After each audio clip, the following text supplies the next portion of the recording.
web, recursos, entre otras cosas, y van a estar estas clases grabadas también. Finalmente, se va a habilitar una pestaña en esta plataforma para que ustedes puedan eh, obtener las consignas de la evaluación. Es una evaluación que van a poder hacer de manera individual o hasta en grupo de 3 y van a subirla por la misma plataforma de Moodle. Ahora entonces, retomando esta actividad, también están invitados, si quieren pueden, más allá de que se va a habilitar el micrófono, pueden habilitar las cámaras.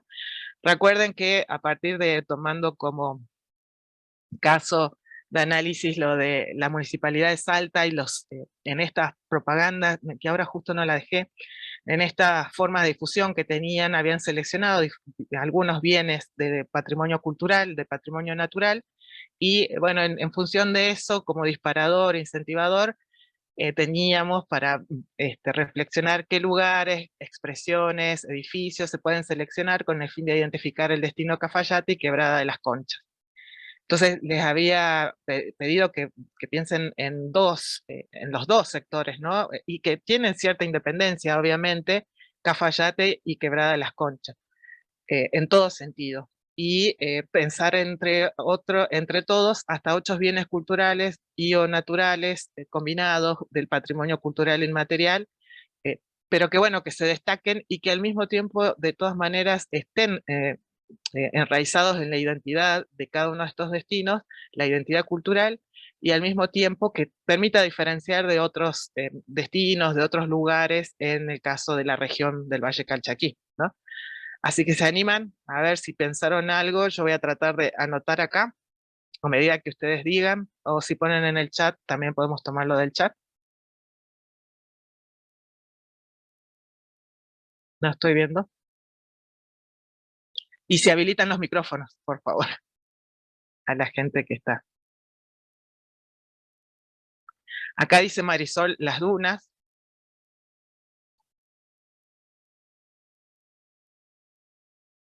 ¿Qué más?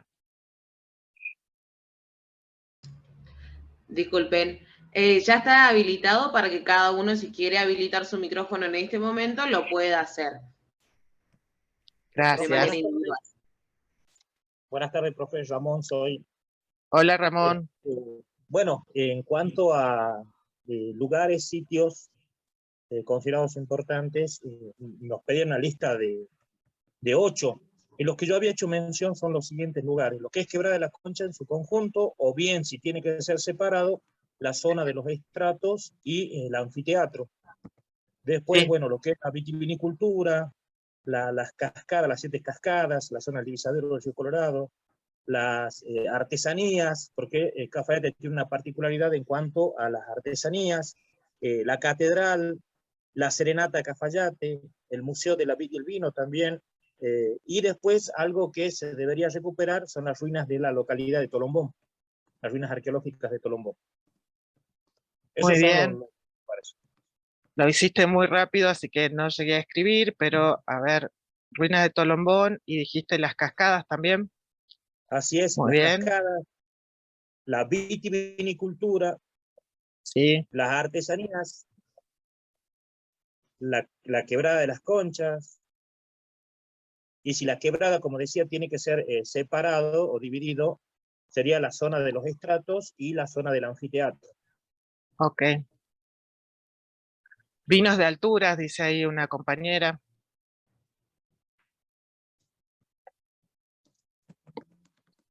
A ver, ¿qué más dice? Serenata Cafayate. Pero no escribo en otro lugar porque tengo una ventana. Serenata Cafayate. ¿Querés que te los vaya leyendo, Mabel? Porfi, sí. Bueno, Gabriela Cano dice obelisco, anfiteatros, castillos. Diana, Serenata de Cafayate como inmaterial. Gaby dice vino de altura, torrontés. Sí. Río Colorado, las cascadas. Ya creo que está Río Colorado. Río Colorado, sí. ¿Qué Los más? murales de la bodega encantada que cambian todos los años. Muy bien. La yesera y el anfiteatro. Fraile. La posta, perdón. La posta Lavaque en la ruta 68, en La Quebrada. ¿La posta La cuánto, casa de perdón? Lavaque. Lavaque. Lavaque. El Sí, sapo.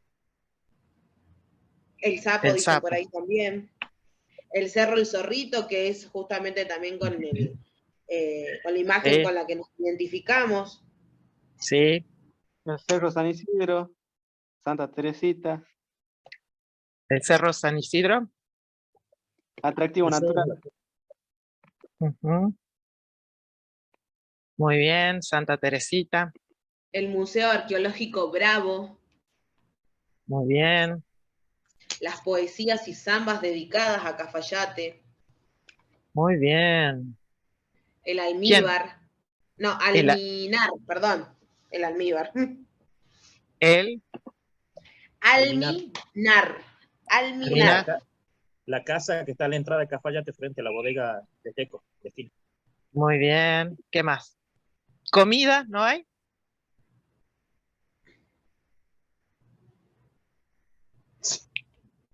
¿No?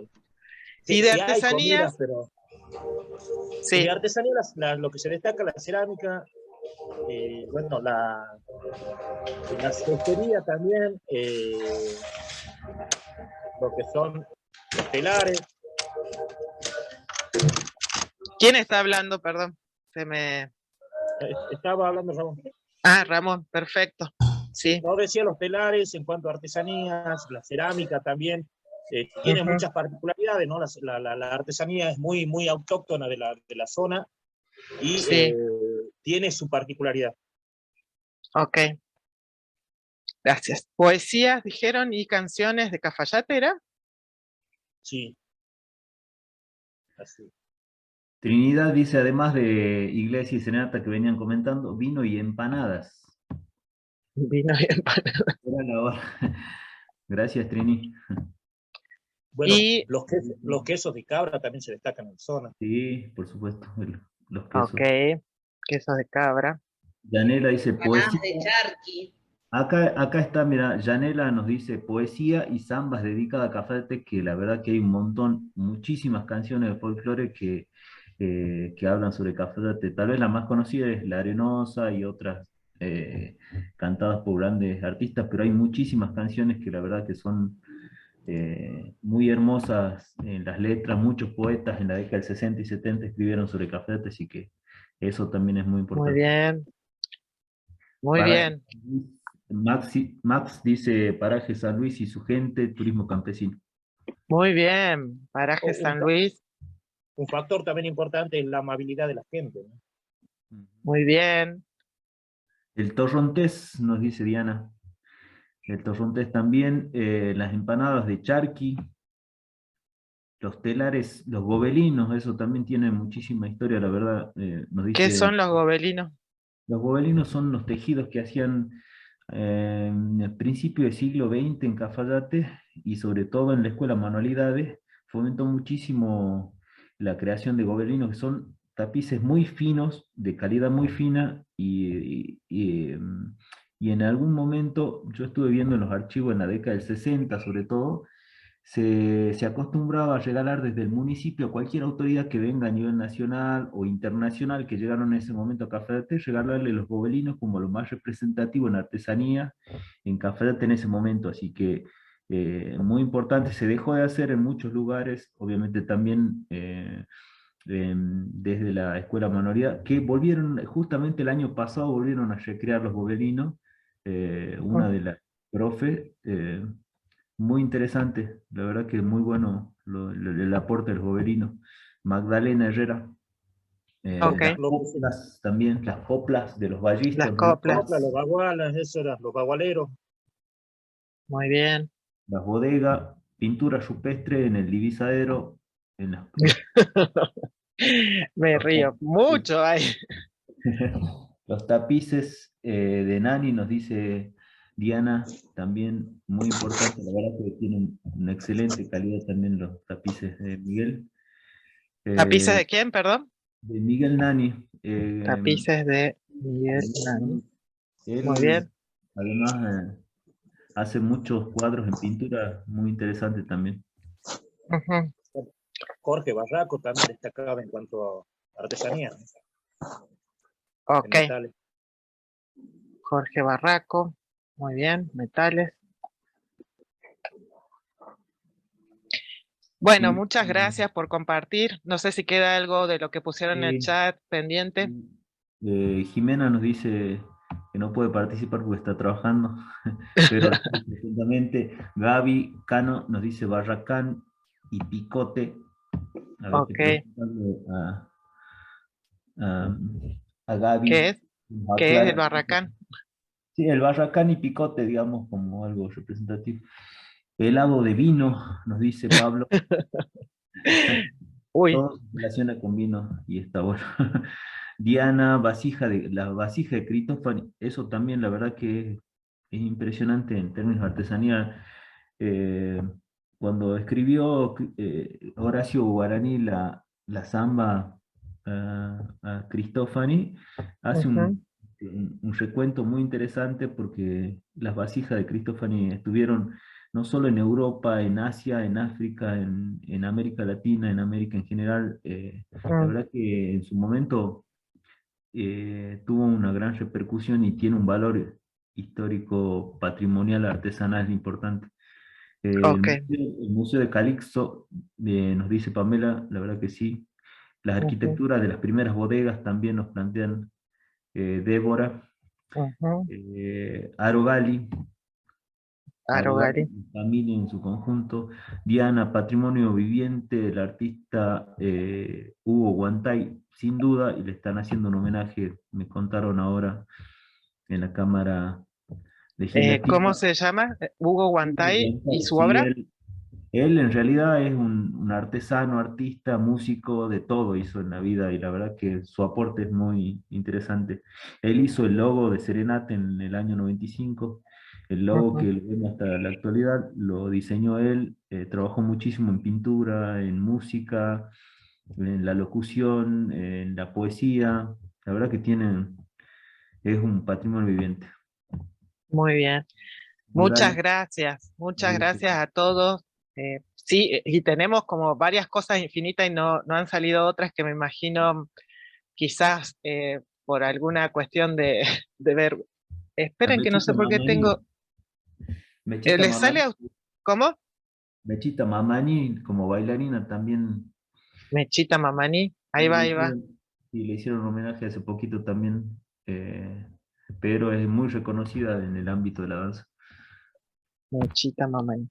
Bueno, miren toda esta constelación y la mezcla, ¿no? que hay y pensemos ahora mantener todo esto en la mente, en la cabeza y vamos a ver cuestiones vinculadas con la protección, con cómo se pone en valor, pero además también pensar de ahora y con la segunda parte, eh, si efectivamente estos bienes que nosotros identificamos, vinculamos con Cafayate, con Quebrada de las Conchas, bueno, en una mirada histórica, ¿no? Están protegidos, si podemos nosotros disfrutar de ellos, cómo se disfruta, si se puede conocer, si se pueden interpretar, en qué instancias, ¿no? En qué condiciones, quiero decir.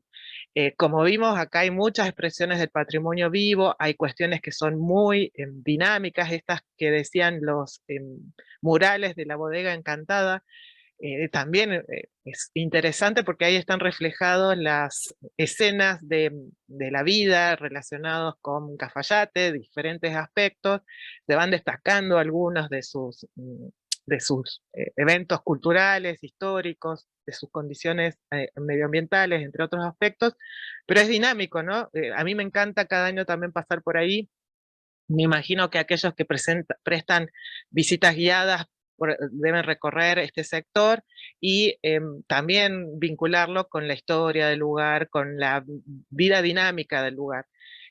Hay muchísimos más que no se animaron a poner, pero este, vemos que hay un pool, podemos decir, o un conjunto enorme y solo algunos de ellos efectivamente pueden ser conocidos, visitados, apreciados por otras personas diferentes a las que residen en Cafayate o que tienen este lugar de trabajo en Cafayate.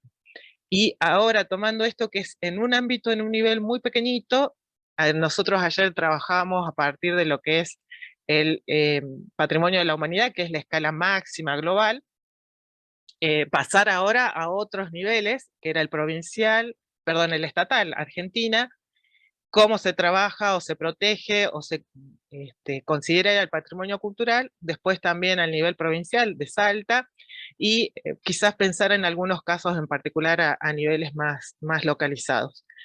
Entonces, yo estoy viendo una línea roja en mi presentación, ¿ustedes también la están viendo o no? No. Sí, Mabel, está ahí. Y no sé qué pasó, che, ¿por qué la tengo en la línea? ¿Alguna idea? Seguramente capaz que pasaste el cursor y se debe haber quedado marcadito. A ver, voy a dejar de compartir y volver a compartir a ver si se Bien. soluciona algo de eso. ¿Les parece? Bien. A ver, capaz. ¿No la podés seleccionar? No, porque la intenté seleccionar en la otra y no me dejó, no me dejó, no me dejó sacarla en la otra Bien. aplicación. Espero que ahora sí. Ahí Bien. sí. Mientras Ahí está. tanto, le comento a los participantes que si quieren y si están en condiciones, pueden sí habilitar sus cámaras, para así nos vamos conociendo de a poco. Lo que sí todavía no está habilitado para que ustedes lo hagan son los micrófonos. Bueno, muchas gracias Valeria. Entonces, retomando un poco lo que trabajamos ayer, el patrimonio cultural es un conjunto, primero es un concepto muy complejo y podemos ahora trabajar algunas de sus características. Una de esas que tiene que ver con que está conformado por conjunto de bienes, que pueden ser materiales, inmateriales, culturales, naturales, que están vinculados con un colectivo humano a partir de relaciones de identidad, que condensan diversos valores, ¿se acuerdan? Simbólicos, sociales, turísticos, científicos y muchos más, que se considera este conjunto digno de ser conservado. Hay diferentes instancias y maneras de hacerlo, que tiene una naturaleza dinámica, que también tienen una naturaleza frágil, que por el paso del tiempo y diversas cuestiones y circunstancias van a cambiar, pero pueden cambiar, pero manteniendo cierta integridad y autenticidad. A eso es lo que se busca de aportar desde las diferentes ramas profesionales científicas que están vinculadas con la conservación y la gestión. Y hoy vamos a trabajar con algunos especialistas que los estudian y algunos marcos normativos, además también los agentes estatales que que tienen la tarea de proteger estos bienes culturales y algunas recomendaciones. Y retomando esto, pensemos de quién es el patrimonio cultural. En términos muy generales, todo este conjunto de bienes, la propiedad es pública, ¿no? Y hay algunas después normativas, más que nada vamos a ver con el patrimonio arqueológico, por ejemplo, el patrimonio, cierto patrimonio arquitectónico, es de todos, ¿no? Pero entonces la responsabilidad de su protección va a estar bajo algunas agencias del gobierno nacional y provincial a través de diferentes oficinas administrativas, y al ser un conjunto de bienes de uso público, en realidad implica que todos somos responsables de su cuidado.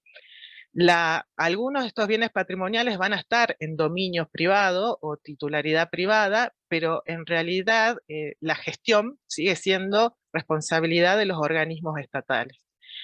Y el uso público implica que no todos estos bienes del patrimonio cultural cumplen con ciertas condiciones o ciertas características que permiten disfrutarlos, ¿no? Para hacer eso hay que organizar el acceso, construir una infraestructura para poder acceder o para poder disfrutarlo, generar información para que se pueda apreciar ese bien cultural, para que sea accesible, pueda ser interpretado por una diversidad de colectivos, no solamente los especialistas, que nos encanta, ¿no es cierto?, trabajar sobre el patrimonio cultural, pero también a todos los diferentes actores que están vinculados con ese bien patrimonial, principalmente pueden ser los vecinos, las familias que están próximas a estos bienes culturales, comunidades indígenas, turistas, estudiantes, entre otros. Una de las formas de hacerlas es, ahí tienen un ejemplo de Huachip, un sector de las expresiones en pinturas de Huachipas, son otro de los bienes que forman parte del patrimonio cultural de la provincia de Salta, y en este caso hace muchos años se viene trabajando sobre su protección y apertura para la visita turística, que de hecho se hace, van muchos visitantes desde hace muchas décadas, pero efectivamente en los últimos años, a partir también de la intervención de un conjunto de organismos del gobierno provincial, pero también a nivel nacional, se han generado estrategias para que efectivamente se pueda poner apertura oficial o formal de este lugar. Y acá quiero mencionar que no solamente está vinculado con un sector específico del territorio, porque estos bienes culturales están atados a un cierto territorio, a un cierto conjunto de personas, sino también que podemos tener otro tipo de acercamientos, por ejemplo, que ahora se están inaugurando varios de ellos, que son los centros de interpretación. En este caso, el de las pinturas rupestres de Huachipas, que está en la localidad de Huachipas. En estos lugares uno puede llegar, informarse de a qué distancia están estos bienes, estas pinturas rupestres, si hay un guía, si la visita solamente se hace con un guía local, hacer un primer acercamiento al contexto de lo que son las expresiones del arte rupestre, de las normativas de protección, entre otros, qué significan o alguna introducción a la interpretación, entre otros aspectos. Y en particular, quiénes y cómo se lo cuida este patrimonio cultural. En el cuidado de los bienes patrimoniales es una tarea colectiva, y es decir, está compartida por todos. Había modelos de protección del patrimonio cultural que eran, podemos decir, unilaterales, ¿no? Que estaban pensados y realizados quizás desde un cuerpo técnico, de especialistas, profesionales, pero ahora cada vez más se está entendiendo que el cuidado realmente tiene que ser de partes de todos. No es fácil generar instancias, o vamos a ver ahora cómo a partir de ciertas actividades y dinámicas se puede compartir el cuidado entre todos. Como se trata de bienes públicos, queda entonces en manos de diferentes organismos del Estado las acciones para su protección. Y estos organismos van a estar concentrados a veces por el tipo de patrimonio, si es un tipo de patrimonio el arqueológico, el patrimonio natural o el patrimonio artesanal, entre otras categorías. Y hay diferentes acciones que se han puesto en juego para cuidarlo y que incluyen muchas de estas, algunas instancias de investigación.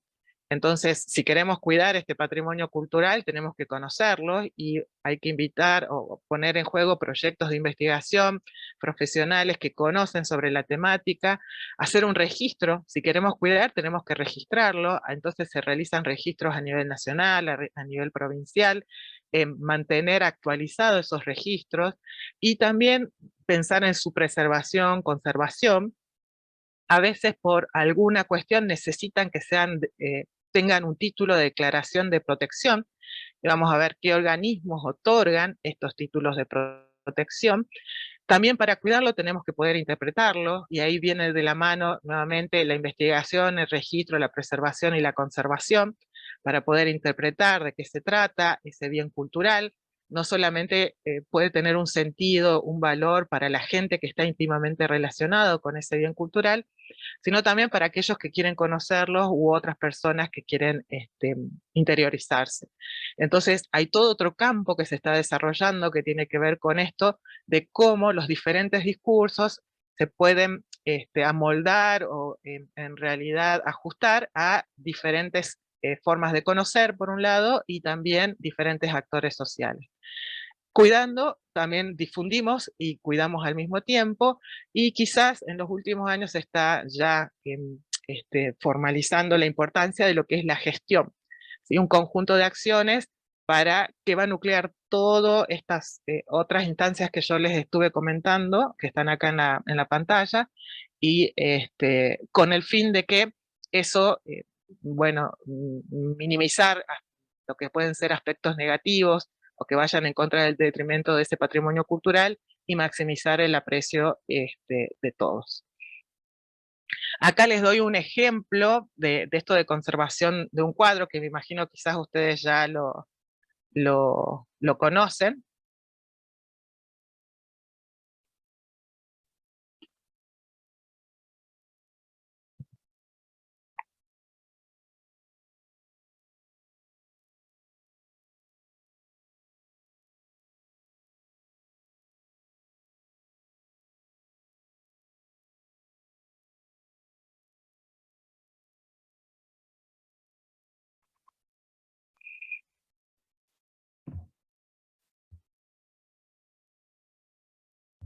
Mabel, acordate de activar el audio para el video. Ay, perdón, gracias. Ahora lo activo y voy a tener que poner de nuevo todo. Esperen un segundo. Igual estaba la Se transcripción, removieron barnices oxidados. pero ahí empiezo. Restauración del cuadro La muerte de Güemes, de Antonio Alice. La muerte de Güemes es un óleo sobre lienzo de gran tamaño que recrea los momentos finales de vida del prócer nacional. Data de 1910 y obtuvo la medalla de oro del Certamen Internacional del Centenario. Desde 1911 fue adquirido por la legislatura salteña, formando parte de su patrimonio y siendo expuesto en el recinto legislativo. El paso del tiempo fue deteriorando su conservación. Es por ello que la Subsecretaría de Patrimonio Cultural de Salta, a través del Programa de Conservación y Restauración, asumió la intensa labor de recuperación y puesta en valor de esta obra. El equipo de restauradores, encabezado por Gabriela Doña, trabajó durante meses, con la decisión de mantener al 100% la obra original. Se removieron barnices oxidados, se utilizaron resinas plásticas removibles y técnicas avanzadas de modelado en 3D. La Cámara de Senadores prestó el apoyo logístico necesario para los trabajos de restauración, ofreciendo los espacios donde se instalaron los talleres. El personal de la legislatura también se involucró en su cuidado y correcta manipulación. Ellos son los custodios de dicho patrimonio. Hoy, la obra vuelve al recinto legislativo como testigo de la Asamblea Legislativa. Restaurar y conservar nuestras obras es el compromiso de todos los salteños. Bueno, ahí, gracias Valeria por recordarme. Y acá hay un pequeño ejemplo, y miren de puntual, que es un cuadro y todo un equipo que hay de fondo. En este caso estamos hablando de la intervención de organismos del Estado provincial. Y ahora les quería dar algunos puntos de esta cuestión que yo les comentaba de la gestión, que implica diferentes instancias. Es un producto, es una acción, diríamos, de protección integral, podemos decir. Hay ciertos bienes del patrimonio cultural, vamos a ver algunos ejemplos enseguida, que ya están empezando a conformar, a constituir sus planes de gestión, y se considera esta forma de trabajo una manera en cierto sentido efectiva o sustentable, podemos decir, sostenida, para poder trabajar los diferentes aspectos y características de los bienes patrimoniales culturales. Básicamente tiene que ver con lo que se llama un plan de manejo, que es una herramienta que permite proyectar. Es un documento que se tiene que elaborar y van a participar no solamente los equipos técnicos y profesionales, y va a depender mucho también de qué tipo de bien patrimonial se trata, si es de un parque nacional, si es de un sitio arqueológico, por ejemplo, de una escala mucho más pequeña, como puede ser una casa histórica, ¿no? Pero es una herramienta que permite generar o proyectar a corto y largo plazo el uso y disfrute adecuado y sostenible de un bien o expresión cultural. Acá también hay planes de manejo para, por ejemplo, las expresiones artesanales o lo que ustedes imaginen como bien cultural inmaterial. En principio se hace un diagnóstico que debe involucrar a todos los que de una manera u otra conocen sobre este bien, entre ellos los habitantes y autoridades locales. Se tiene que hacer un estudio científico también sobre diferentes aspectos. Si es de un bien histórico, obviamente entran en campo los científicos o los historiadores. Por ejemplo, se estudia o se investiga cómo se construyó, entonces tenemos a los arquitectos o a los especialistas en la conservación y preservación del patrimonio arquitectónico, qué tipos de plantas y animales habitan, por ejemplo, una reserva natural, y al mismo tiempo de conocer, investigar, también se evalúa los deterioros o impactos negativos que ya ha sufrido o que potencialmente pueden llegar a sufrir. Todo esto va a ser, en realidad va a conformar insumos e información para establecer un plan de acciones donde se tienen que identificar objetivos, cómo se van a lograr concretarlos, quiénes van a ser los responsables de realizarlos, un presupuesto. Vamos a ver de ahora en más algunos ejemplos y piensen toda la inversión económica que implica esto y por qué en cierto sentido los organismos estatales, nacionales, provinciales, municipales, son en realidad los principales que pueden llegar a cubrir económicamente este tipo de acciones. Todo esto con el fin de adecuar, proteger y compartir ese bien cultural.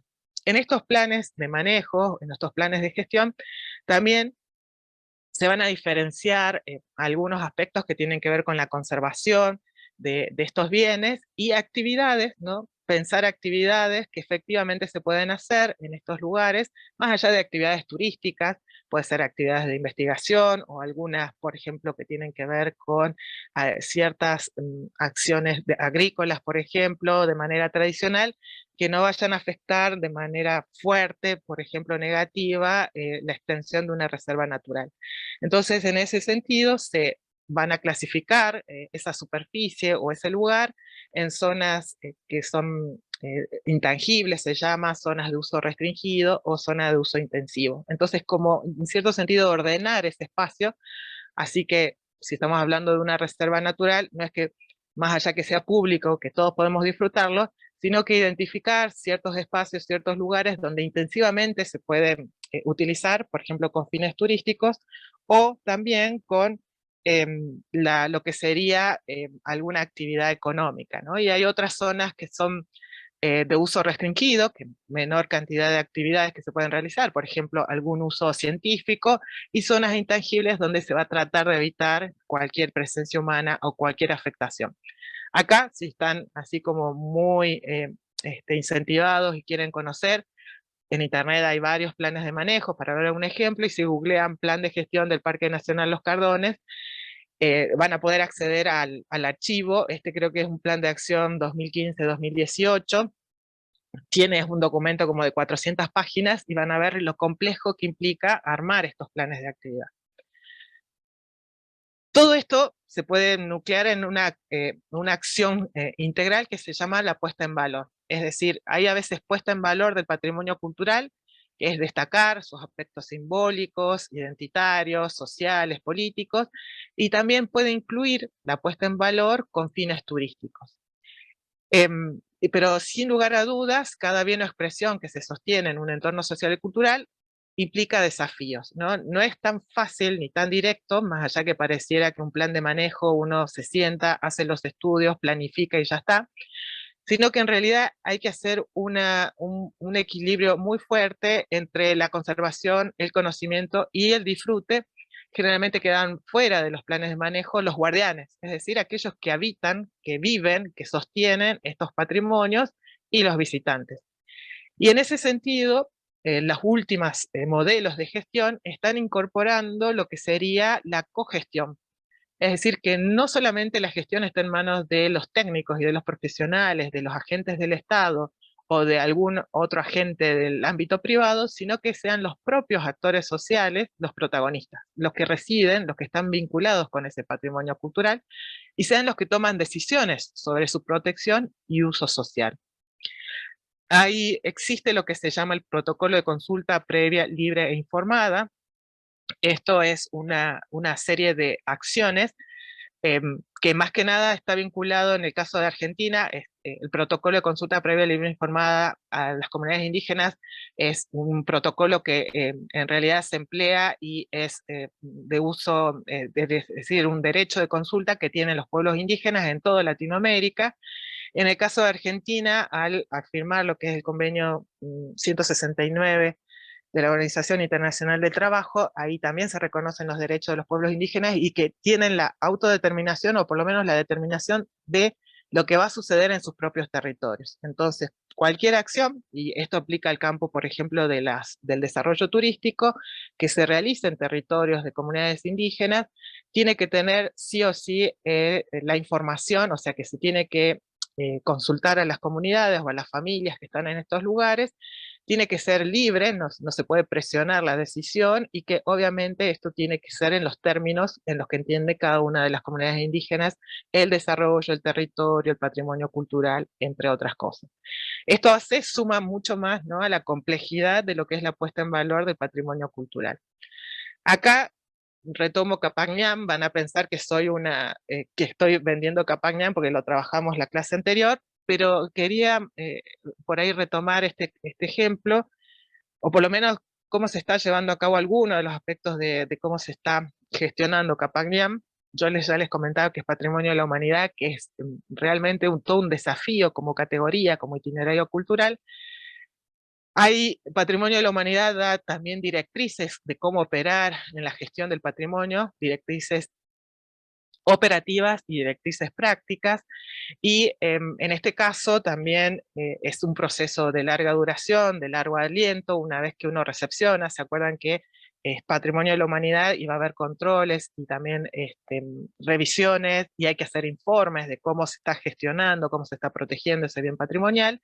En el caso de Salta, yo les comentaba que hay algunos tramos, 4 de ellos, eh, están gestionados por el programa Capañam, que depende de la Subsecretaría de Patrimonio Cultural de la provincia de Salta. Es un programa que nuclea diferentes técnicos y profesionales, están funcionando a partir de lo que son componentes que se llaman, que seguramente estos son algunos, no creo que sean todos, que está vinculado con la conservación, con la investigación arqueológica, con la gestión social, con el territorio y el paisaje, o sea, territorio y paisaje donde están estos tramos incorporados al Capañam, Patrimonio de la Humanidad, geomática, que tiene que ver con el uso de cómo diríamos, registrar esto en programas geográficos, ¿no? De manejo de la información geográfica en diferentes ámbitos, y también el componente ambiental.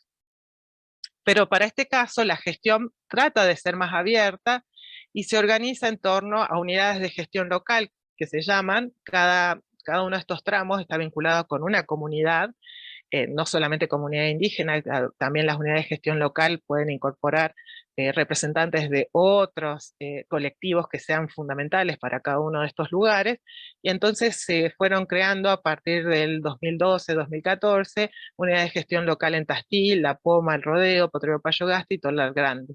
Allí la idea es que ellos se van a informar, tienen sus propias reuniones, elaboran cuál es la dinámica de trabajo y también aportan a lo que es el plan de manejo. Por otro lado, hay otra unidad de gestión, la provincial, que incluye obviamente cada una de estas unidades de gestión local, está coordinado por el programa Capañán Salta, y a esta unidad de gestión provincial se suman otras dependencias de la provincia, como puede ser el Ministerio de Educación y Cultura, el Ministerio de Desarrollo, el Ministerio de Turismo, obviamente, y Deportes, o sea que también está en Parques Nacionales involucrado ahí, y todo esto se va a nuclear dentro de la unidad de gestión federal, que incluye, además de las locales, las provinciales, porque cada unidad de gestión provincial no solamente está la de Salta, de Jujuy, Tucumán, San Juan, Mendoza, La Rioja, junto a otras dependencias del Estado, como la Secretaría de la Nación, por ejemplo, Cancillería, etcétera, o el Instituto Nacional de Antropología y Pensamiento Latinoamericano. Todo esto les estoy contando para la idea que eh, piensen lo que, primero, Capañam, que es yo creo que el bien cultural más complejo, más grande, más extenso, con diferentes tramos, que actualmente se están poniendo en valor en la provincia de Salta, todos los agentes, todos los actores sociales que están en juego, ¿no? Y los diferentes ámbitos, campos, por un lado de la gestión patrimonial, pero por otro lado también del ambiente del Estado, los organismos del Estado provincial y nacional. A manera de ejemplo, yo los invito a verla, y hay videos también, Cristian Vitri, que es el director del programa Capañam, junto con su equipo han dado bastantes capacitaciones, una también en asociación con la Secretaría de Turismo de la provincia de Salta, están los videos disponibles, pueden investigar mucho más, acá está el blog donde actualizan las tareas que están realizando, y solamente acá señalar algunas de ellas que están vinculadas con la capacitación a partir de las UGLs locales, por ejemplo en Tastil, en Rodeo, en La Poma Rodeo, en Potrero Payogasta. Bueno, una de las acciones que se identificaron era que ciertos sectores estaban deteriorados, que bueno, al también elegir algunos sectores que van a estar abiertos a la visita, entonces se capacitaron, bueno, todo esto coordinado con los diferentes niveles que yo les había mencionado anteriormente, pero lo que habían decidido en las UGL es que esta capacitación sea para la gente residente o que vive, que forma parte de estas comunidades, revalorizaron las técnicas del trabajo en la piedra, del trabajo en el barro, y obviamente todo esto coordinado por agentes, por técnicos y personal especializado en la conservación de este tipo de patrimonio, que vino gente de Perú y de México, por ejemplo. Todo eso, piensen, el movimiento de gente, el movimiento de dinero para la protección de estos bienes culturales. Y ahora ya avanzando, y vuelven a aparecer estas, voy a dejar de compartir y voy a volver a compartir, aparecen nuevamente esas líneas que no sé cómo salen, los agentes estatales de la protección, ¿no? Y estas agencias estatales tienen un recorrido histórico, señalo algunos apuntos en la cartilla que yo les dije que habíamos preparado para esta parte de la capacitación del curso, pero estas agencias estatales tienen una historia, la mayoría de ellas se empiezan a gestar en nuestro país a principios del siglo XX, van de la mano de lo que es la consolidación del Estado-Nación argentino, bueno, con toda la mirada política, económica, social que podemos tener, con respecto a lo que implica la consolidación de este modelo, pero estas agencias, bueno, algunas de ellas se van a crear en la década del 30, del 40, 1930, 1940, y en este caso estoy señalando algunas, ¿no?, que tienen que ver ya con patrimonios más específicos, por ejemplo, el patrimonio arqueológico y paleontológico, y en este caso a nivel nacional, quienes están encargados de su protección, de centralizar políticas de la gestión de ese tipo de bienes patrimoniales.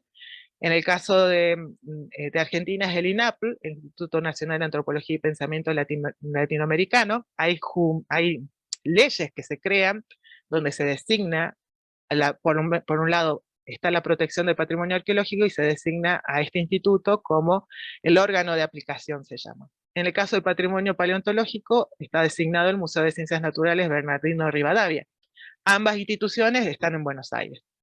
Para el caso del patrimonio arquitectónico tenemos la Comisión Nacional de Monumentos, centralizada, voy a hablar de algunas de ellas más adelante, y del patrimonio natural podemos señalar la Administración de Parques Nacionales. Y también lo que quería era recordar, por un lado, las fuerzas de seguridad que van a estar un poco controlando, están en lugares estratégicos de que no suceda algo que no hablamos mucho hasta ahora, que tiene que ver con el tráfico, ¿sí? El tráfico ilegal.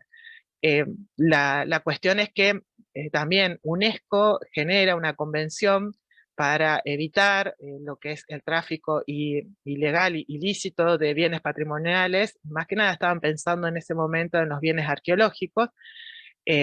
Se considera a nivel internacional que el tráfico ilegal de bienes culturales ocupa el tercer lugar después de drogas y de armas.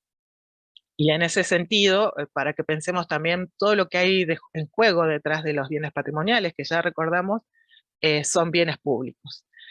Hay leyes específicas que prohíben la venta, es ilegal la venta, no en nuestro país y obviamente en la mayoría de los Estados miembros que han firmado este convenio de UNESCO, aprobado en 1970. Y nosotros también, es ley en el caso de Argentina. Bueno, dentro de las fuerzas de seguridad no podemos olvidar a Gendarmería, Policía Federal, Policía Aeronáutica, cada uno de ellos también se capacitan de estos diferentes aspectos de la protección de los bienes culturales. Y ya a nivel provincial tenemos como la contraparte, porque funciona, por ejemplo, la Administración de Parques Nacionales tiene su poder de protección o de injerencia en los territorios nacionales, o sea, efectivamente Salta tiene parques nacionales y ellos pueden intervenir en esos casos, o si hay monumentos históricos nacionales, como es el caso del Cabildo, ellos son tienen que estar interviniendo si hay alguna acción en contra de esos bienes patrimoniales, o si hay algún aspecto de la gestión que tienen que tomar decisiones, ellos son los que tienen que ser consultados, pero por otro lado en Argentina cada provincia tiene su propia, diríamos, capacidad de gestión en sus propios límites. Entonces, para el caso de la provincia, los bienes culturales del orden patrimonial arqueológico, el Museo de Antropología de Salta es arqueológico paleontológico, el Museo de Antropología de Salta es el órgano de aplicación. En el caso del patrimonio arquitectónico, la Dirección de Preservación del Patrimonio Arquitectónico y Urbano de Salta, y la CIPAP, que es el Sistema Provincial de Áreas Protegidas para el caso de áreas naturales, por ejemplo. Tenemos la policía y la policía turística. Acá en la clase de hoy estoy poniendo mucho énfasis en las agencias estatales de protección y vamos a ver que ya un poco estamos anticipando esto, que es en realidad la única que tiene como la espalda los presupuestos, a veces muy deficientes, pero también los organismos para poder atender a esta complejidad de la protección del patrimonio cultural. Hay colaboraciones, obviamente, de otras organizaciones no estatales, también del sector privado, pero es preponderante, y aparte en nuestro marco jurídico lo establece de esa manera, la centralidad de las agencias estatales. Acá doy un ejemplo, pero seguramente ustedes conocen más, que están en el campo del turismo. ASARA, la Fundación de Historia Natural, quizás aquellos de ustedes como guías o que están en contacto con gente de turismo, no sé, visitaron Xincal últimamente, o eh, el Museo de Expresiones Folclóricas, creo que se llama, de Londres, en Catamarca. Bueno, la fundación nuclea también profesionales, equipo técnico, tiene distintas líneas, entre ellas algunas acciones vinculadas con la protección patrimonial de bienes culturales y naturales también, y ellos son una organización no estatal, son una fundación que reciben fondos de algunas empresas. También uno puede ser socio de esta fundación y aportar con un pequeño capital o una cuota societaria. Y bueno, son estos organismos, doy un ejemplo, pero hay varios en el caso de Argentina, también hay internacionales, o sea, de alcance más global, que están involucrados. Y ahora, solamente señalar algunas de estas acciones que me imagino ustedes también en algún momento se los consultaron o también pudieron indagar en ellos. En el caso del Instituto Nacional de Antropología y Pensamiento Latinoamericano, ellos lo que hacen es, hay una ley que establece que se conforme el registro, acá abajo dice Registro Nacional de Yacimiento, Colecciones y Objetos Arqueológicos. Son este organismo este registro bueno, por las siglas RENICOA, son los que centralizan y recepcionan estas fichas que se deben llenar, por ejemplo, en el caso de que uno tenga una colección de piezas arqueológicas. Esa declaración o este registro no implica que se vaya a expropiar, por ejemplo, pero sí estamos nosotros, al hacer este registro, aceptando que la venta de patrimonio arqueológico no se puede realizar en nuestro país. Después, señalar algunas cuestiones de la Comisión Nacional de Monumentos, de Lugares y de Bienes Históricos. Esta comisión también ya tiene casi más de 70 años de trabajo. Funciona en Buenos Aires, pero tiene delegados en las provincias, así que ustedes pueden averiguar quién es el delegado en el caso de la provincia de Salta, y básicamente lleva un registro público de los bienes declarados. Estos bienes tienen que tener, primero son bienes arquitectónicos, bienes históricos, pueden ser sitios arqueológicos, en algunos casos también hay estructuras funerarias, algunas esculturas, tienen que tener más de 50 años de antigüedad. Son los que autorizan las intervenciones que haya que hacer de conservación, preservación. Acuerdan con los propietarios, porque muchos de estos bienes están bajo el dominio privado, las formas cooperativas de conservación, asesoran sobre proyectos, declaratoria del Congreso de la Nación. Y en el caso de Salta, hay más de 50 bienes declarados.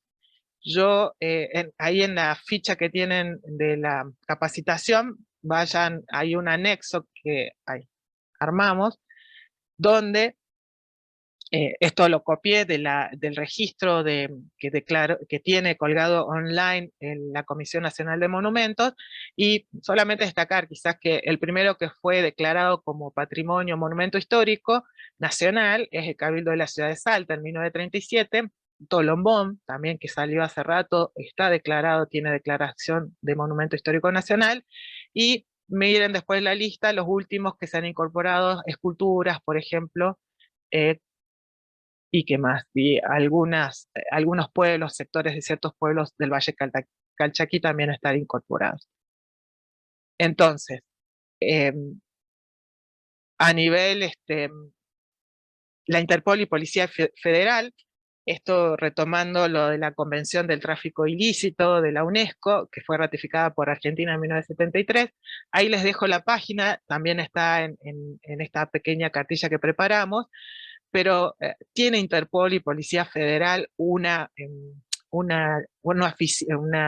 como diríamos, una línea de trabajo, un departamento, quiero decir, dentro de Interpol, en el caso de Argentina, específicamente abocada a lo que es el tráfico ilícito de bienes culturales. Ahí les dejo la página para que ustedes puedan un poco navegar cuáles son las líneas de trabajo, y además tienen una base de datos de piezas que fueron incautadas, que no se sabe quiénes fueron, o sea, que no están denunciadas, no pueden conectar con quiénes fueron los dueños originales o a qué museo originalmente pertenecía, pero también tienen una base de datos de las piezas que han desaparecido de museos, por ejemplo, y que bueno, hay que tener un especial cuidado cuando ellos revisen a aquellas personas que están saliendo fuera del país, que no se lleven estos bienes patrimoniales.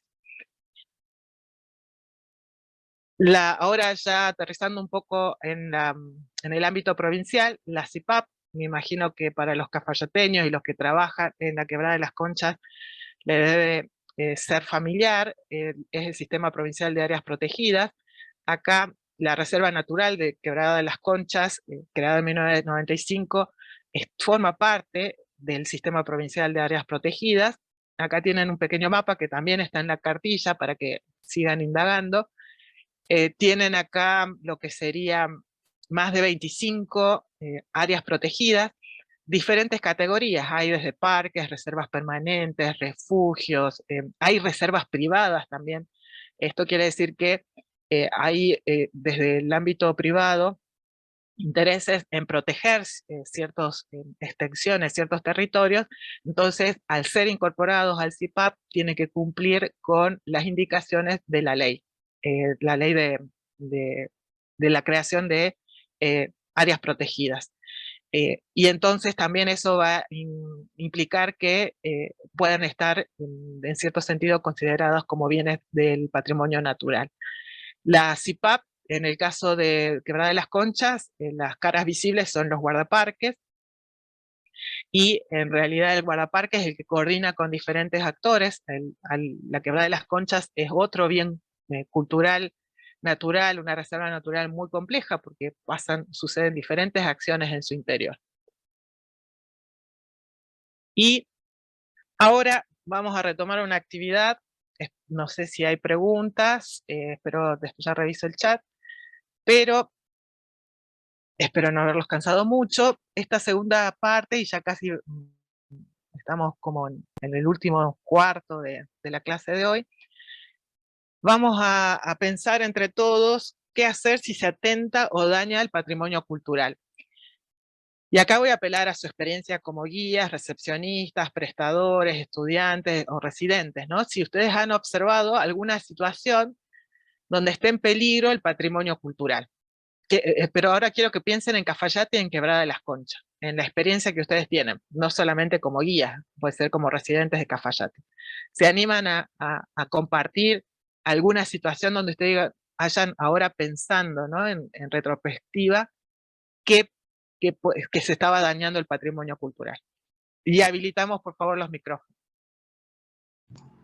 Habilitados los micrófonos y el video, así que cualquiera que quiera hacer uso de su palabra lo puede hacer.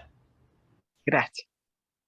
Sí, yo, si me permiten, quiero contar una anécdota sucedida hace muchos años, yo les diría más de 40, llevo 44 trabajando como guía de turismo, con muchísimos viajes a la zona del noroeste, y trabajaba para una empresa, siempre íbamos de Buenos Aires con la tripulación completa, 2 conductores y yo.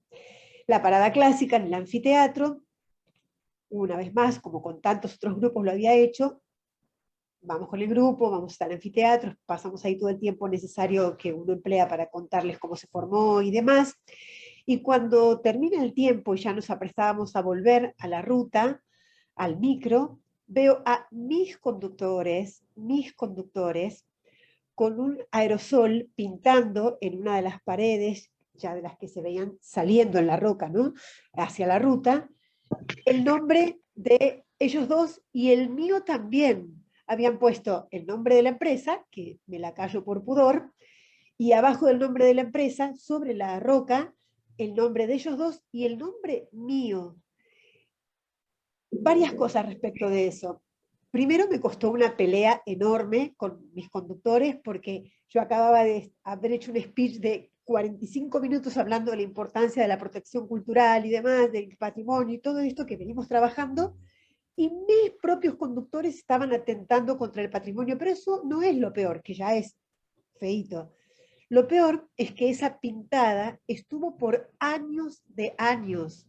Yo creo que recién ahora en los últimos 5 años se empezó a diluir un poco, le estoy hablando de más de 40 años atrás, recién ahora por el paso del tiempo se empezó a diluir. Para mí era un oprobio cada vez que llevaba grupos con posterioridad a este hecho, darme vuelta, regresar con ellos a la ruta y tener de frente esa roca donde sin mi permiso, además, habían puesto mi nombre. Me pareció horrendo y a partir de ahí creo que reforcé cada vez que iba con mis propios pasajeros, lo señalaba para decir esto no se debe hacer, esto no está bien. Miren cuánto tiempo le llevó a la naturaleza desnaturalizar esto que fue una falta tremenda. Gracias, Diana, por compartir. A ver, ahí Gaby también anotó, levantó la mano. ¿Qué tal? Buenas tardes a todos. Bueno, me pasó una situación hace más de 15 años, venir en una combi desde Salta a Cafayate, luego de la parada de índole técnica del cafecito subimos a la camioneta y antes de llegar al puente de Morales, mi compañero chofer hace una maniobra súper brusca y se tira a la banquina. Yo venía mirando a los pasajeros, no sabía qué pasaba, y veo que mi compañero le dice, bájate y levanta el vaso. Había sido uno de los pasajeros que tiró el vasito de plástico por la ventana. Yo nunca lo vi porque nada, vos vas hablando, vas como en otras cosas. Mi compañero reaccionó en el momento, se levanta un señor de adelante, baja mudo, corre, entra con el vasito y nadie más respiró, nadie más tiró nada. Pero a partir de ese momento tuve mucho más cuidado de incluir en mi discurso estos detalles de no arrojar nada, ni papelito, ni chicle, de decir también, agregué en mi discurso de bienvenida, decir, señores, tenemos un cesto de residuos. Y también a partir de ahí, las colillas de cigarrillos que acabo de poner, que es un gran inconveniente del ingreso del anfiteatro y de la Garganta del Diablo, yo suelo a mis pasajeros que fuman hacerles poner la colilla en una botella de plástico que luego desecho en ciudad, para que no quede en el resto del recorrido, porque es algo que no puedes controlar, el pasajero que baja, fuma y tira el sucho. Gracias. Gracias, Gaby. ¿Alguien más se anima a compartir? Son estas acciones, sí, a veces uno realmente por ahí te dimensionas después, ¿no? Te das cuenta después. O ahora que tenemos medios o redes sociales, por ahí te enterás de otras cosas que han pasado. Ahí Maxi decía ruinas de Tolombón, ¿puede ser? ¿O me perdí? Los grafitis en todas las quebradas. A ver, Maxi, si te animás a comentar qué pasa en ruinas de Tolombón. Hola, hola, buenas tardes. Sí, Maxi. hola, buenas tardes, Maxi.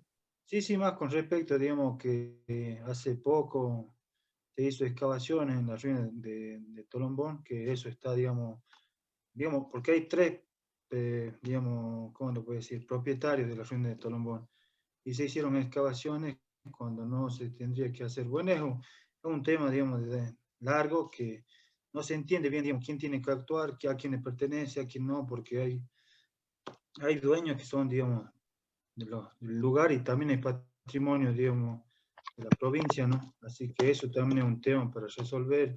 Y no sé a quién compete, ¿no? Hacerlo, que eso se esclarezca y que para la humanidad, para la gente, para Salta, ¿no? Gracias, Maxi. Ahí María Magdalena también escribió, no sé si podés habilitar tu micrófono, María Magdalena, y contarnos esto.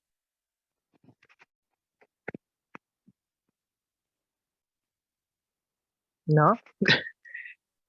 Si no, bueno, ella dice, no puedo ver el apellido, dice, los turistas suelen llevarse algún cactus, piedras como recuerdos o treparse sin tener cuidados que se estropee o se deslice. Creo que tenemos que llamar la atención y explicarles, nos corresponde educar y cuidar. Ahí Yanela, que no sé si se va a animar también a hablar, dice, se reconstruyeron habitaciones o baños en la Garganta del Diablo y esto hace que el atractivo se pierda. ¿Y alguien más se anima a compartir y abrir el micrófono? Ezequiel, me parece que ahí estaba por hablar. Gaby, parece. Ah, Sí, yo, nada, señalar esto que por ahí lo conocemos todos, pero yo no, hace muchos años que no veo una respuesta, que es la gran cantidad de desecho humano de baño. Digamos, como no contamos con baños formales, excepto en la localidad de Santa Bárbara, el tema este de encontrar papeles en cualquier lugar que vos bajes, en la quebrada, hay papeles higiénicos dando vueltas.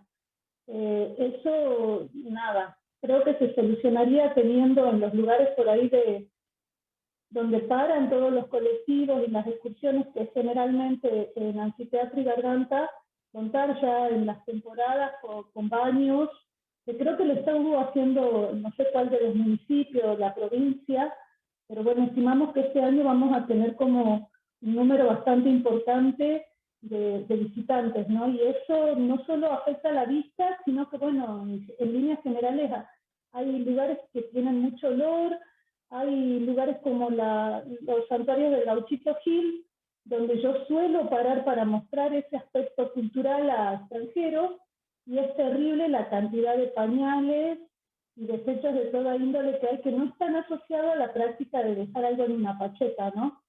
Así que bueno, ese también es un tema que a veces escapa de las manos de uno, porque ir al baño necesita ir alguien al baño. ¿Cómo haces? sí, Gracias. dale Gaby, gracias. Jairo levantó la mano. Buenas tardes a todos. Bien, bueno, más que todo quería compartir también una experiencia que tuve. Cuando a ver, ya como hace 2 años, 3, habíamos hecho una visita a uno de los sitios arqueológicos más lindos que tenemos acá en el valle, que Tres Cerritos. Ahí en el lugar, justamente, bueno, tuvimos la posibilidad con uno de los profesores, ver más o menos un potencial recursos que tenemos y por supuesto estos sitios arqueológicos que son patrimonio, ¿no?, cultural para nosotros, ¿no? Tan valiosos que, bueno, la revalorización quizá tiene un largo camino, pero aún así hay gente que visita estos lugares, no sé de dónde sacan la información, ¿no?, para llegarse hasta ahí, y podíamos ver cómo en algunos espacios, algunos petroglifos habían rayado, digamos, las figuras, con piedra, con algún material contundente quizás, y los habían dejado marcados, rayoneados, donde, bueno, se había alterado podemos decir, su estética original, ¿no? Y bueno, más que todo, quizá niños o quién sabe quién habrá sido que se ponían a hacer ese tipo de daño, ¿no? Y bueno, sabemos también que hay muchos, podemos decir, personas que se llevan objetos también, por ejemplo, petroglifos chicos, bueno, hay también ese tipo de casos, o también en los sitios como por ejemplo San Luis, donde hay muchos restos de vasijas arqueológicas, ¿no? Uno a veces camina las laderas de la ruta provincial 2 y se encuentran trozos de pequeños restos así claro, vasijas, urnas funerarias, quién sabe qué habrán sido, con las pinturas originales, todas fragmentadas, y bueno, sabemos que hay gente que a veces se come unos asados ahí, se encuentra, bueno, en mi caso particular tenía una pequeños sobrinos ahí perdón, primos, que se han puesto a juntarlos. Y ya me quería morir, obviamente. Le digo, ¿de dónde sacaste todo eso? Y bueno, ellos por desconocimiento, obviamente, por su inocencia, se pusieron a juntar todos estos pequeños fragmentos, ¿no? De arcilla. Así que bueno, más o menos para contarle la experiencia con los sitios arqueológicos, ¿no? Que hace falta tener una mayor protección y bueno, revalorización también. Muchas gracias, Jairo. Ahí Ernesto también levantó la mano. Sí, sí, buenas tardes, muchas gracias. Como reforzando lo que decía Gaby, lo que decía Jairo, realmente es notorio cómo se está acelerando todo este tema de contaminación. Los lugares más lindos donde mejores vistas se tienen son los lugares más contaminados, dado que el turista que accede con vehículo particular se detienen y aprovechan para deshacerse de cuánto material que llevan. Es notorio, pero en todos lados, no solo en la quebrada de Cafayate. En la quebrada de Cafayate se hace más notable, ya que hay casi nula vegetación y se hace mucho más notable. Una de las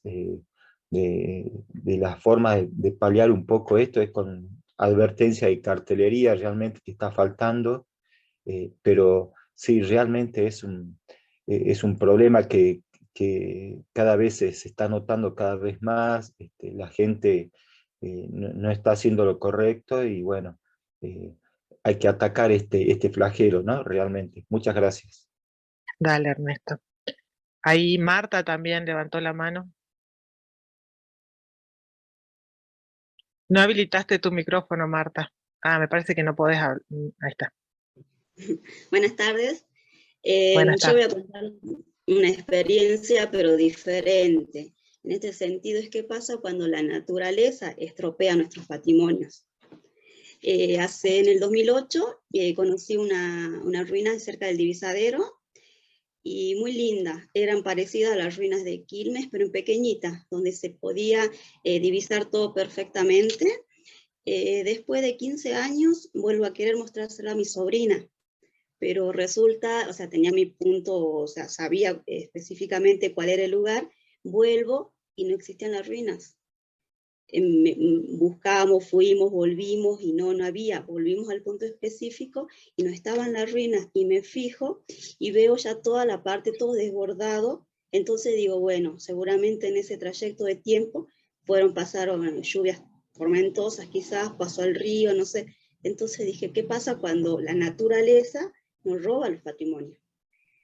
Yo digo, quizás en ese momento podría haber, quizás aparte de, no sé, de lo que protege los patrimonios, poder haber protegido eso y hoy lo obtendríamos.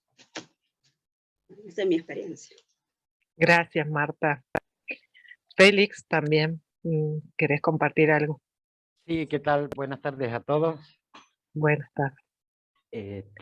Bueno, hace 3 años atrás o 4 años atrás hubo un incentivo por parte de los colegios secundarios de cambiar bolsas de plástico, en donde los chicos de 5º año hicieron una serie de spots. Entonces yo acompañé a mi hija y a sus compañeras hacia la quebrada, y bueno, había que sacar fotos de Santa Bárbara, del arroyo Santa Bárbara, para ver la cantidad de bolsas de plástico y de Garganta del Diablo. Creo que esas inacciones que se quedan, que se hacen en un momento, tendrían que ser más contundentes, o sea, se tendrían que repetir todos los años, así hay un poco más de concientización en este tema. Lo mismo, todos hablamos, pero no hay un solo basurero en la quebrada.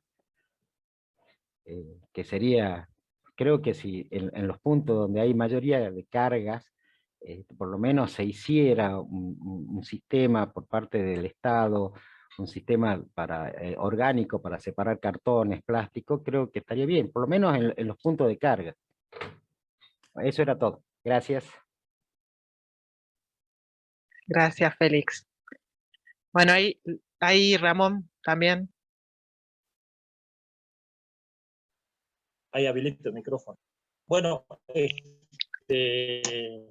lo que sí se ve en las conchas, bueno, yo estoy haciendo los recorridos permanentes, lo que sí se ve mucha, a ver, la erosión que va produciendo el humano en distintos sectores, ¿no? Por un lado, les voy comentando de que, bueno, hay un lugar donde se hace un trekking que va desde Paso hasta la zona de la Yesera, va por la parte de la zona sur, lo que son los estratos.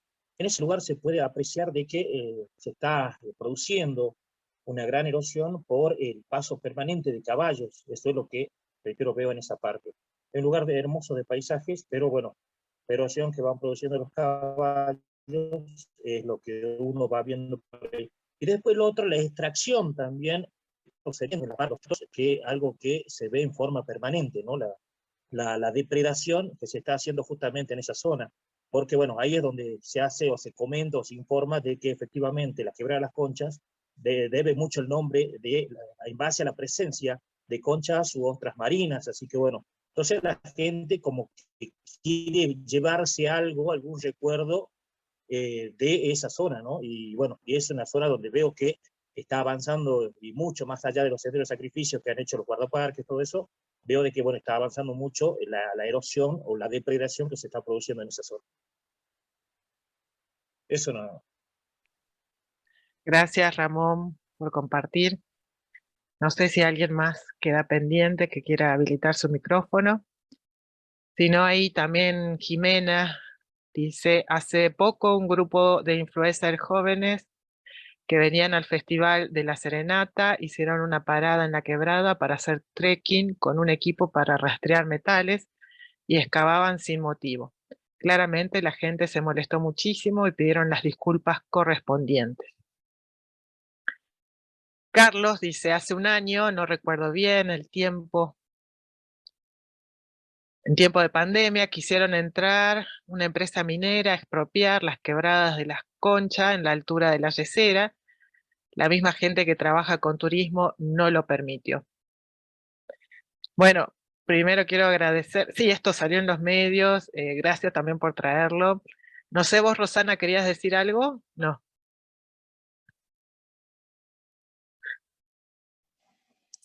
Hola, sí, recuerdo que en ese momento cuando se dio la primera alerta de que había una empresa sin autorización haciendo trabajos, comenzamos muchos a hacer circular por las redes sociales y por los medios lo que se estaba produciendo con las fotos que nos habían traído. Quizás se pensó en ese momento que como era el milagro y todo el mundo estaba en la peregrinación hacia Salta, nadie se iba a dar cuenta, pero lo destacado de todo esto es cómo 2 o 3 personas que vieron lo que estaba sucediendo, se pudo comenzar una movilización y bueno, muchos empezamos a viralizar esa situación en todos los medios y con las redes que teníamos. Fue tal la presión en los medios y en las redes sociales que la Secretaría de Ambiente, Minería, que estaban de vacaciones por el milagro, volvieron a su trabajo anticipadamente y se suspendieron las obras. Me parece que a veces nosotros tenemos que ser los que reclamamos la conservación del patrimonio y si bien tenemos todas las instituciones indudablemente que deberían cumplir con su trabajo y con lo que la ley les encarga y son organismos de aplicación de protección en lo patrimonial, cultural y natural, a veces no dan abasto el mismo personal. Ustedes muchos lo deben conocer a Pigua y a los guardaparques de la Quebrada, y que de por sí vemos que son pocas personas para cuidar todo. Entonces a veces nosotros mismos podemos reproducir, no solamente en las redes, sino también en nuestro trabajo, esos pequeños discursos, o a veces quedar como la señora un poco rara que les dice, pero si hay un cartel que dice no subir, ¿por qué subís? Les puede dar vergüenza a los chicos o no les llevar ningún apunte y lo mismo subirse a sacar la selfie. Les da igual, gente grande, gente chica, lo hemos visto, pero nosotros desde nuestro trabajo vamos colaborando en qué está bien y qué está mal, y somos movilizadores. Eso es lo que quería decir, que están las leyes, están los organismos, pero los que debemos hacer a veces cumplir somos nosotros mismos. Quejarnos a veces, por quejarnos no, pero ya hacer llamaditos de atención. En el caso de la minera fue excelente porque todos volvieron de su licencia del milagro y se paró la obra. Eso implica que se pueden hacer las cosas. Eso nada más me había quedado pendiente de la minera en esa situación, que podemos movilizarnos entre todos. Muchas gracias a todos los que intervinieron, compartieron, y rescato, no tengo solución para todo lo que dijeron, y en realidad suma para pensar, ¿no? Y también acercar nuevamente a estos órganos que están encargados de la protección. Y también repensarnos nosotros en el campo de turismo. Vamos a seguir trabajando sobre esto en la segunda parte del curso, sin lugar a dudas. Pero, a ver, ¿qué quería decirles? Que no nos queda mucho tiempo. Sí voy a avanzar un poquito en que nos ha pasado, por ahí nos han consultado en otras instancias, un poco también Jairo creo que había señalado, que en algún recorrido vieron material, en Marta también, que este sitio arqueológico que había visto cuando hace varios años atrás, que quería mostrarle a su hija, por eventos de la naturaleza no lo pudo reubicar nuevamente o probablemente quedó tapado. Bueno, pasa mucho esto, que por ahí haciendo una guiada, más en un sector cerca del río, por ejemplo, o sí, cerca del río, en la barranca, que los agentes naturales, como dijo Marta, van a estar modificando, son lo que se llaman procesos de formación, van a estar modificando ese patrimonio, a veces son de tal magnitud que por más esfuerzo que hagamos desde lo humano, no se puede llegar a contrarrestar esas fuerzas. Pero también es continuo, es dinámico todo ese movimiento, y a veces puede pasar esto, que como no se nota también, pareciera que fueran tortas fritas acá, pero son fragmentos de cerámica que, no sé, por el arrastre, puede ser también por el paso de vehículos, van a empezar a aflorar, o en la casa de un vecino de Cafayate también pasa puede llegar a pasar, lo que fue todo el norte de Argentina, realmente la ocupación tiene una larga tradición de ocupación de poblaciones desde momentos prehispánicos y con continuidad hasta ahora, así que es muy probable también que haciendo un pozo en el fondo de mi casa pueda encontrar esto. Está pasando también que en internet se está vendiendo, acá un ejemplo de Mercado Libre, ahí en Mercado Libre se estaban ofreciendo igualmente piezas de metal, que por ahí es lo que más llama la atención, o vasijas cerámicas. Entonces, ¿cómo proceder? Y ya en este caso estoy hablando del patrimonio arqueológico, también puede pasar mucho con el patrimonio paleontológico, aquellos que están haciendo visitas en la quebrada de las Conchas, quizás intentando sumar algún nuevo recorrido, o se les escapa, o como ustedes decían, también puede haber turistas que están recorriendo de manera independiente y acceder a sectores que no están preparados para la visita, entonces también pueden llegar a registrar patrimonio paleontológico. Y acá solamente esto que quizás ustedes ya lo consideran en sus prácticas de trabajo, prácticas laborales, que es cómo proceder, ¿no?, frente a estos hallazgos que son casuales, hallazgos que son a veces no tan casuales, porque también algunos están utilizando los detectores de metales, algo que en realidad es algo flojo que está en la ley de patrimonio arqueológico. Esto sucede mucho también en sitios de fortines del sur, en la provincia de Buenos Aires, en La Pampa. Es un dolor de cabeza porque realmente es una tecnología accesible y es ilegal hacer excavaciones sin los permisos, sin las autorizaciones, y por ahora no hay maneras, por lo menos en Buenos Aires y en La Pampa no pudieron realizar multas a este tipo de acciones que son ilegales. Pero en realidad, ¿cómo proceder, no? Y básicamente, si les toca de manera fortuita o en estas situaciones que son en contextos ilegales, es registrar con lo que tengan a mano, generalmente tenemos el celular, esta situación, si pueden sacar fotos, elaborar videos, y tomar datos de localización. Al principio uno dice, sí, pero si llego fácilmente, me voy a acordar. No, tratar de sacar fotos, si tienen el GPS, el celular, a veces tienen el mapa y se pueden conectar con satélites, o sea que tienen conexión de datos, pueden registrar ese lugar en alguna de las aplicaciones del celular. Si están en una ruta que poco conocen, entonces a qué kilómetro, a qué distancia, de algún puesto, etcétera. Si esto de la venta está en la página web, bueno, se hacen captura de pantalla y guardan esa información. de ninguna manera trasladar, en lo posible evitar tocar esos bienes, ¿no? O modificar el lugar de posición.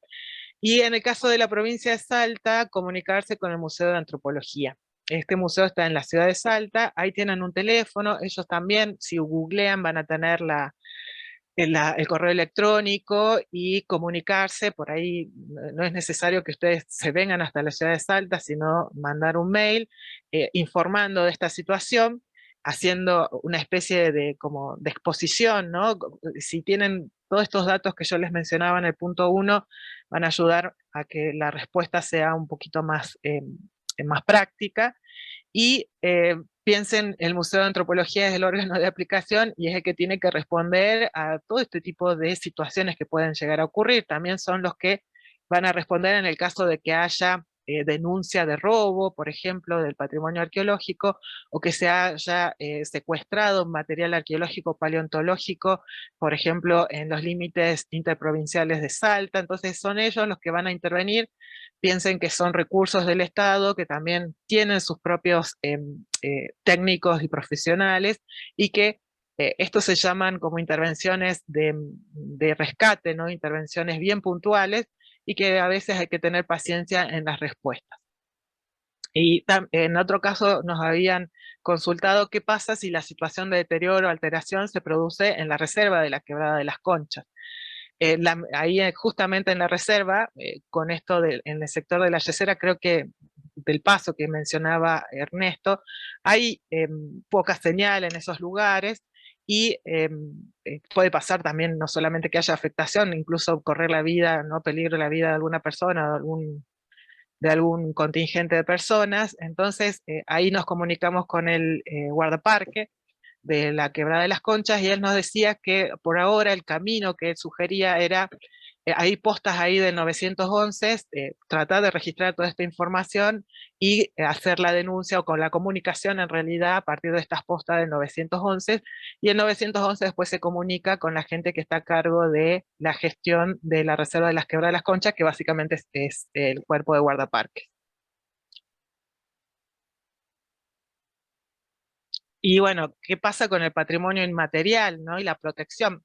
Es uno de los conjuntos de los bienes que se han incorporado más recientemente. Hay muy pocas oficinas, está la Secretaría de Cultura, obviamente, se está conformando un equipo acá en la provincia de Salta, en la Subsecretaría de Patrimonio. Implica muchos desafíos la protección del patrimonio inmaterial, tiene que ver con la protección de un colectivo, de una identidad, y de los derechos colectivos. Nosotros tenemos muy clara la legislación de la propiedad privada, y por ahí la diferenciación de la propiedad pública, que la propiedad pública es un colectivo total, podemos decir, pero acá tenemos ciertas expresiones que están vinculadas estrechamente con colectivos más reducidos. Y eso en Argentina, y en realidad es un problema que está enfrentando patrimonio inmaterial a nivel mundial, y también en las legislaciones, o sea, a nivel internacional. Y pasan casos como estos, que conocimientos medicinales, o sea, patrimonio inmaterial de un colectivo, por ejemplo, de los Cayaguayas en Bolivia, esos conocimientos son patentados por laboratorios extranjeros. Y hasta ahora la legislación, no hay ninguna manera de protección de estos daños que se hacen. O estos casos como diseño de los tejidos de las prendas de artesanas, que son apropiados culturalmente, que se desplazan o se corta el lazo con la identidad de estas mujeres, con la historia, y por ejemplo se revende en estilos de moda, en pasarelas, diríamos, europeas, desconectados totalmente del origen, y sin que de algún modo haya una retribución a quienes son los portadores, los que están recreando y mantienen estos diseños, ¿no?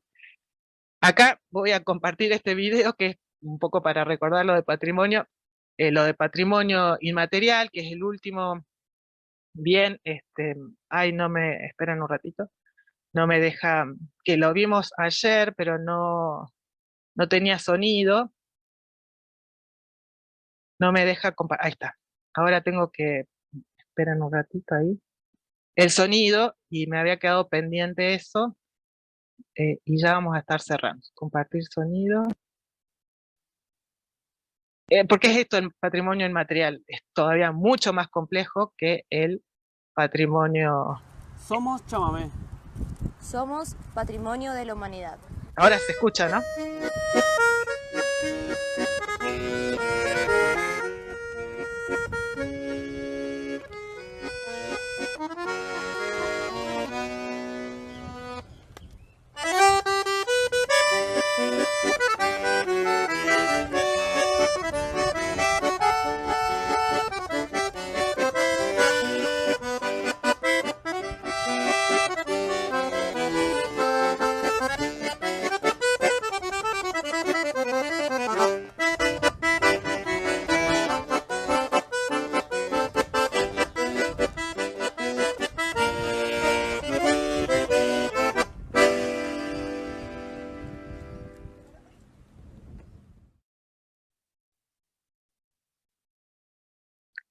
Bueno, era eso que le había quedado pendiente ayer, ¿no? Y ahora, solamente a manera de introducción, además de sumarle la complejidad de lo que es la protección del patrimonio cultural, ¿qué pasa cuando hay vínculos con otro tipo de acciones, en este caso el turismo? Y básicamente lo que se denomina en el campo del patrimonio cultural la activación de ciertos bienes patrimoniales con usos particulares. Y en este caso, la activación, voy a tomar la ciudad sagrada de Quilmes, o también conocida como ruina de Quilmes, pero acá podríamos, y les podría preguntar a ustedes que están trabajando en Cafayate, que están trabajando en Quebrada Las Conchas, que probablemente ya tienen experiencia en otros destinos del norte de Argentina, también otros casos que se están dando. Y pensemos estas activaciones que se dan en su profundidad temporal, como también es dinámica la concepción del patrimonio cultural, y también es dinámica la concepción de cómo es la protección y la gestión de ese bien patrimonial. Y acá, la activación de la ciudad sagrada de Quilmes se conocía, este sitio arqueológico del principio del siglo XX, pero efectivamente se da inicio, y me imagino que ustedes muchos ya conocen este proceso, se da efectivamente en la década del 70 con un proyecto de restauración, estaba a cargo de profesionales de la Universidad de Buenos Aires, y que tenía un objetivo, sumar un destino, un atractivo turístico en un contexto político bien particular, ¿no? Primero de intervención militar del Estado Nacional, pero además en la década de 1978 es cuando se organiza el Mundial de Fútbol en Argentina. Y bueno, se preparó turísticamente para recibir a muchas personas, obviamente un turismo internacional, y ahí se había pensado varios sitios, varios lugares, y entre eso estaba incluido Quilmes. Luego de que pasa esto, de las intervenciones, que en ese momento también fueron muy discutidas, porque no se habrían llevado, no se habrían atendido a ya cartas, recomendaciones de restauración que estaban en vigencia en el contexto internacional, también acompañado de la política de nuestro país, en una política neoliberal. En la década del 90 se produce la concesión, todo esto bajo políticas del gobierno provincial tucumano, la concesión privada, ¿no? a una persona que con el compromiso de que un poco administraba este sitio arqueológico, sectores que ya estaban restaurados y que estaban en cierto sentido preparados para la visita. El sitio de Quilmes es enorme, lo que tienen acá en esa imagen es un pequeñísimo sector que fue intervenido, y se construye infraestructura turística, entre ellos hotel, pileta, confitería, entre otros, ¿no? que afectaron nuevamente al patrimonio arqueológico, pues para su construcción se destruyeron algunas de las estructuras y evidencias arqueológicas. Se termina la concesión, también tenemos otro momento muy fuerte, que es el nuevo siglo, inicio del nuevo siglo, 2000, 2001, saben, una recesión económica enorme en nuestro país, inflación, etcétera. Empiezan a haber reclamos y a esto va acompañado también con política internacional, de reconocimiento de los derechos de los pueblos originarios, de la autodeterminación y de tomar decisiones en sus propios territorios. Eso va acompañado también con un empoderamiento y retomar o visibilizar los valores y sentidos significados vinculados con la ciudad sagrada de Quilmes por parte de la comunidad india Quilmes, y que con diferentes acciones retoma la administración de este sitio arqueológico en 2008. para que piensen que llega a ser como una administración por parte de la comunidad. También, en ciertos sentidos, a lo largo de 2008 hasta el presente hay una cogestión nuevamente con el ente de turismo de la provincia de Tucumán, y continúa la gestión, o por lo menos esta administración. Ahí se señala, si ustedes tuvieron la oportunidad de ir en estos últimos años, que bueno, mayor cantidad de miembros de las comunidades, de las diferentes familias que están vinculadas con este sitio y que residen, y sus ancestros, sus antepasados, vivieron en estos lugares, cada vez están más comprometidos con esta gestión, con la administración en general, y que bueno, hay ahora se están retomando, se están haciendo los nuevos estudios sobre lo que serían los sentidos otorgados por las comunidades anfitrionas, las comunidades indígenas con respecto a este sitio arqueológico. También repensar lo que es el desarrollo turístico y económico, vinculado no solamente la ciudad sagrada de Quilmes aislada en los valles Calchaquí, sino conectada con otros lugares, con otros atractivos y destinos, y en función de eso también se gestionaron fondos, como acá lo de Capañam tiene que ver con préstamos internacionales del BID, por ejemplo. Ahí también la provincia de Tucumán gestionó estos fondos para retomar, remodernizar lo que serían los circuitos, la cartelería, y en este caso también el Centro de Interpretación de Quilmes, inaugurado recientemente. Esto que lo hice muy, muy apretado. Piensen, para un sitio arqueológico, ¿qué pasa con estos bienes que son de mayor magnitud? Los bienes patrimoniales de carácter en vivo, los intangibles, los inmateriales, todos van a generar desafíos, ¿no? Y esto que estamos viendo, que pareciera una crítica a la década del 70, del 90, etcétera, en realidad lo estamos viendo desde el presente, y que sí o sí hay que conocer, ¿no?, estos vaivenes de la gestión de los bienes patrimoniales, de la gestión política, de cómo es las organizaciones, no solamente de los organismos estatales estoy hablando, sino también de los diferentes actores sociales que están vinculados con este patrimonio.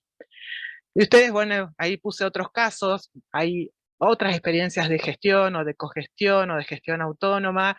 Tenemos el caso, el Tero, por ejemplo, en Cachi.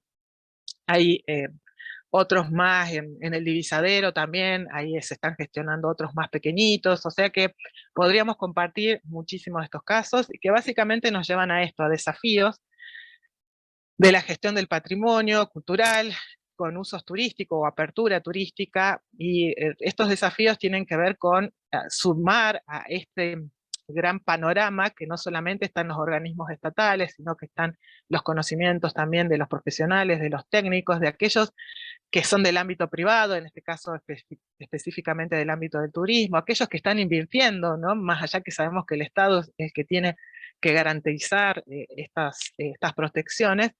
Y por otro lado también incorporar a los actores, a los protagonistas del patrimonio cultural, que muchas veces sus voces han quedado invisibilizadas. Y esto, los desafíos que nos llevan a elaborar conjuntamente planes y objetivos, la importancia de la capacitación, de fortalecer lo presupuestario, y con esto ya quiero dejar pie para lo que va a continuar en la segunda parte. Yo creo que con las intervenciones que hicimos hace rato, con lo que ustedes observan, que conocen, están ahí en la vida cotidiana, destacar en estos planes de gestión el rol de los guías, el personal vinculado con el turismo como mediadores, ¿no?, y los que conocen efectivamente, los que están actualizados, los que pueden tener ideas de lo que hacer, son conocedores del destino, ¿no?, y son en realidad también protagonistas de su protección. Para eso, con esto básicamente quería mostrar lo que es el desafío de la gestión del patrimonio cultural, y la conformación de estas redes que se tienen que empezar a consolidar. Lleva mucho tiempo, no es de un día para el otro, y se dieron cuenta seguramente que fuera de todo esto, por ahora no mencioné a los turistas, ¿no?, aquellos que son los visitantes. Y yo creo que mucho de lo que ustedes mencionaron en los deterioros, no solamente era responsabilidad del Estado, de ustedes como mediadores, sino también de aquellos que están visitando estos destinos. Así que con esto voy a cerrar. A ver, no sé si querés habilitar micrófono, si quedó alguna pregunta. Quiero agradecerles. Están todos habilitados, así que cualquiera que quiera hablar, tomar la palabra, lo puede hacer. Muy bien. Ahí Diana. Bueno, Diana es una especialista, en mi admiración, me saco el sombrero, realmente la conozco solamente por sus disertaciones, así que gracias Diana por compartir todo. Dice, tiene entendido que los artesanos tienen que estar registrados y tienen un cupo de material que pueden hacer uso. Estoy equivocada, efectivamente sí, tienen que estar registrados. Ese es otro campo que tendríamos que, no sé si los chicos que van a hacer el curso de artesanías van a tocar este tema.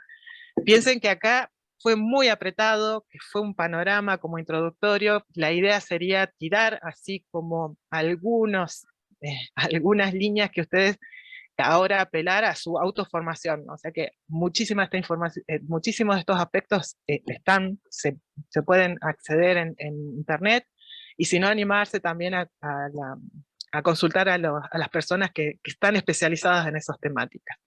Pero gracias, Diana, es el trabajo con los artesanos, y esto tiene que ver con el patrimonio cultural e inmaterial, es un desafío enorme, ¿no? ¿Qué hacer con, bueno, Verónica Ríos, qué hacer con los artesanos que trabajan la madera de cardón? Muy interesante, también el cardón es una especie protegida.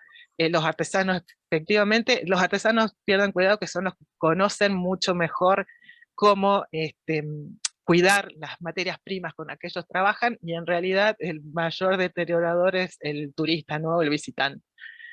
Y ahí está también la tarea de difusión, no solamente con ustedes, pero también tenemos que difundir y ampliar los actores a los estudiantes, que saben muy bien que también están visitando estos lugares. O sea, la educación no solamente a nivel profesional, sino a otros niveles. Y acá dice, ahí está, listo.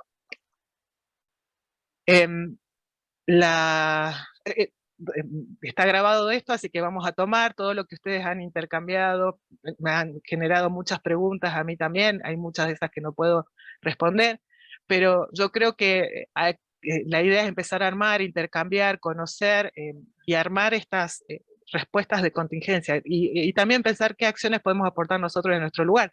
Tampoco podemos pasarle toda la responsabilidad a los guías o al personal que está vinculado con el turismo, pero por otro lado igual este tipo de capacitaciones, y esperemos que los otros cursos también sumen a lo que sería la autoformación y actualización. Rosana, ¿ibas a decir algo?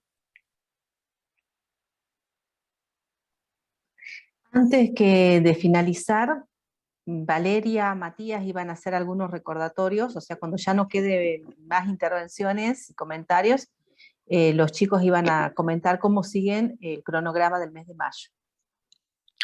Dale, ahí los ayudo, colaboro con los chicos, les agradezco nuevamente, les agradezco que hayan compartido, que se hayan animado a escribir, a hablar. Para nosotros, bueno, saber, anticipábamos ciertas inquietudes, pero ahora también nos permiten pensar otras cuestiones vinculadas con Cafayate y Quebrada de las Conchas como destino. Este curso en particular nos vamos a reencontrar, recuerden, el próximo jueves, viernes, 19 y 20 de mayo, o sea, no la semana próxima, sino la siguiente, mismo horario, de 15 a 17 horas, y ya van a ser otras personas. Trabajar sobre turismo sostenible, turismo responsable, con Samantha Fernández y Anabel Aguilera. Y para ayudar a los chicos también, ahí les sumé lo que había mencionado Rosana, el curso 2, que ya está la inscripción abierta, que estará destinado a trabajar con la doctora Claudia Gali y el licenciado Enzo Landa Ramírez, interpretación del paisaje desde un punto de vista geológico. Ahí abajo tienen un poco en la misma modalidad como la que se inscribieron a este curso. A través de las redes sociales piden el enlace para el formulario de inscripción. Por mi parte, nuevamente muy agradecida, y fue un placer compartir con ustedes. Muchísimas gracias, Mabel. Y también recuerdo que cada curso, la preinscripción de cada curso se realiza de manera individual. En los flyers siempre se aclara los días de difusión y de preinscripción y el día en el que va a estar disponible el listado de admisión, que es durante el transcurso de ese día, por ejemplo, el del curso 2, que es el 10 de mayo, se les enviará un mail, igual que se hizo con este curso, confirmando que ya están inscriptos, y un día antes se les enviará también vía mail el código de acceso y el link de este Zoom. Bueno, en realidad que es un Meet. Así que tengan en cuenta eso. Muchísimas gracias. Bueno, ya como Cenicienta se nos está, porque a las así, 5 en punto nos cortan todo, como Cenicienta estamos próximos a despedirnos, ya un placer nuevamente, y si quedan algunas inquietudes, obviamente ya se les va a habilitar el aula virtual, y si no, las retomamos el próximo encuentro. ¿Sí? En caso también que quieran y que tengan alguna duda, vía mail o a través de nuestras redes sociales, manden las preguntas y se las dejamos a nuestros profes. Muchísimas Buenísimo, gracias por los saludos a todos. Gracias. Nos vemos la semana que viene. Nos vemos.